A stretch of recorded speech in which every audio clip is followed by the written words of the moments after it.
How do you get guardianship over someone? Well, my name is Goldman. I'm the director and founder of Goldman and Associates. Our firm has a primary focus on family law issues here in Michigan. And today we're continuing our video series designed to educate and inform the public. So please subscribe to our channel. Getting guardianship over a person is not a complicated process, but it does have to be something that's necessary. It might be necessary due to the age, infirmity, incapacity, illnesses that the person may have. All of these are reasons why you might come before the court and say, I need guardianship of my dad. I need guardianship of my mom, my kid, whatever it is. The court will conduct a hearing and the judge will review the case to determine A, does the need for guardianship exist? And B, are you the person that should be the one to fulfill that need? Sometimes all agree that a person needs to have a guardian, but the family fights about who the guardian should be. Sometimes they feel the guardianship should be with the oldest son. Sometimes not. Sometimes people object. Why? Because the oldest kid has, been taking advantage of the parents, been stealing from them, been doing this, doing that, who knows what. So sometimes the court will get competing petitions for guardianship, and then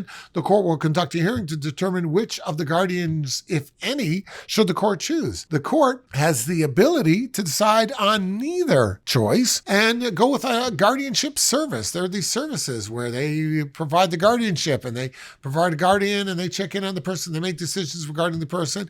And sometimes that's the best way to go, especially if there's fighting in the family. Sometimes it's best to have a neutral third party do the guardianship. But the point is that no matter how that works out, there is a method by which to do it. It's handled through the probate court, and it does require the filing of a petition for apportionment of guardianship, sometimes also conservatorship as well. A guardianship has to do with taking care of the personal needs of the person. Conservatorship has to do with taking care of the financial needs. Sometimes a person needs one, but not the other, sometimes both. Either way, though, this is the mechanism that's available if a person is in need of a guardianship. Now, not everybody needs one. Sometimes there's a question whether or not certain activities bespeak the need for guardianship. Sometimes we see guardianship because people are buying a lot of stuff. They're hoarding a lot of stuff.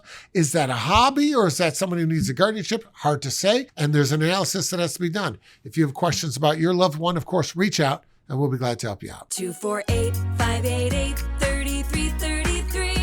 248